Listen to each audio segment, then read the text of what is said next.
আমি ব্যক্তিগতভাবে আজকের ভিডিওতে রুমিন ফারহানার পক্ষে আমার অবস্থান কেন অবস্থান বলি। তিনি বিএনপি থেকে খুব শীঘ্রই পদত্যাগ করবেন।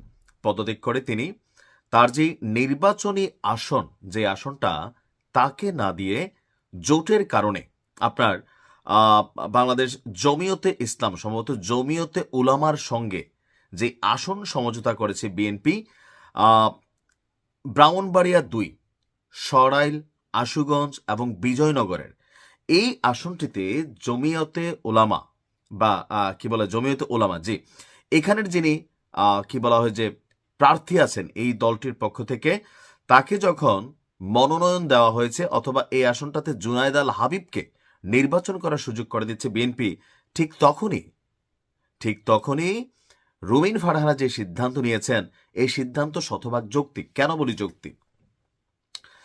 যে কোনো একজন রাজনীতিবিদ যারা দলের প্রয়োজনে, দলের দুঃসময়ে কথা বলেছেন, মামলা খেয়েছেন, হামলার শিকার হয়েছেন, তাদের কর্মী সমর্থকরা দৌড়ের উপর ছিল, তারা সবাই আশা করছিল যে একদিন সুসময় আসবে, আর সেই দিন তার যে নেতা বা যিনি নেতা তিনি মনে করছেন তার দল তাকে মূল্যায়ন করবে। কিন্তু যখনই ওই জোটের খেলা হয় অথবা সুসময় আসে, দলের যারা ত্যাগী নেতা কর্মী তারা কিন্তু অনেকেই বাদ পড়ে যায়।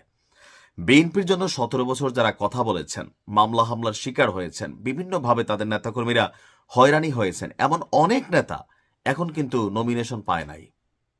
উড়ে এসে জুড়ে বসছে অনেকে, অনেকে প্রকৃতপক্ষে পাইছে, কিন্তু এই যে পায় নাই, কাউকে না দিয়ে দেওয়া হচ্ছে তদবিরের মাধ্যমে, লবিং এর মাধ্যমে, এতে হচ্ছে কি স্থানীয়ভাবে রাজনীতি প্রভাবিত হচ্ছে। যেই নেতা সারাটা বছর ১৭টা বছর দলের জন্য কাজ করলেন, খাটলেন, মামলা হামলা, জেল হুলুম এগুলোর শিকার হলেন, কিন্তু হুট করেই দল একটা সিদ্ধান্ত নিয়ে নিল, কোথাও এসে লবিং এর ক্ষেত্রে, কোথাও এসে জোটের ক্ষেত্রে আপনার এই আসনগুলোতে যারা বাঘা বাঘা প্রার্থী আছেন তাদেরকে সরিয়ে দিয়ে সেখানে ভিন্ন মতের অথবা ভিন্ন দলের একজনকে নমিনেশন দেওয়া হলো। এতে দলের যারা নেতাকর্মী তাদের অবস্থানটা কি? বাংলাদেশে দলভিত্তিক রাজনীতি সবাই করে, কিন্তু লোকাল পলিটিক্স হচ্ছে ভাই ভিত্তিক, আপা ভিত্তিক। অর্থাৎ রুমিন ফারহানা যে সিদ্ধান্ত নিয়েছেন তিনি সঠিক সিদ্ধান্ত নিয়েছেন। বিএনপি তাকে মূল্যায়ন না করলেও তার আস্থা আছে যে তার এলাকার জনগণ তাকে ভোট দিবে, আর তার এই লড়াইটা হবে কার সাথে? জমিয়তে ওলামার জুনায়েদ আল হাবিবের সাথে। আমি আশ্চর্য হব না যে যদি রুমিন ফারহানা তিনি পাশ করে ফেলেন, পরবর্তী সময় তাকে আবার বিএনপিতে ঢুকানো হয়, যদিও তিনি খুব শীঘ্রই পদত্যাগ করেন, এমনকি দলের সিদ্ধান্ত তিনি পাত্তা দিচ্ছেন না। কারণ রাজনীতি মানুষ কেন করে? ক্ষমতায় যাওয়ার জন্যই করে। একজন পলিটিশিয়ানের সারা জীবনের চাওয়া থাকে কি? হয়তো চেয়ারম্যান, উপজেলা চেয়ারম্যান, উপজেলা ভাইস চেয়ারম্যান, এমপি, মন্ত্রী, এই জায়গাগুলোতে তো একজন রাজনীতিবিদ তার কেরিয়ারের সফলতা অথবা সার্থকতা খুঁজে পায়। এর বাহিরে কিন্তু রাজনীতির কোনো মিনিংস নাই। তো সারা জীবন ধরে একটা দলের রাজনীতি কইরা বিভিন্ন দুঃসময়কে মানে কি বলা হয় যে ফেস করার পরে যখন দল মূল্যায়ন না করে, তাহলে তো এমন সিদ্ধান্ত নেওয়া ছাড়া গতিই নাই। কারণ বাংলাদেশের রাজনীতি এতটা পরিচ্ছন্ন না যে দল যাকে নমিনেশন দিল অথবা জোটের একজন প্রার্থীকে এই জায়গায় বসাই দিল, সেই প্রার্থী পাশ করার পরে বাকিদেরকে শান্তিতে ঘুমাই দেয়। আওয়ামী লীগ সরকার বা অতীতে বিএনপির রেকর্ড এটাই বলে যে পাশ করে ওই নেতা ওই এলাকার অন্য দলের নেতাদের যতটুকু ক্ষতি না করে, নিজ দলের নেতাকর্মী যারা তার বিপরীত নেতাকে বা নেতৃত্বকে সাপোর্ট দিছে এদেরকে সবার আগে ডিস্টারবেন্স করে।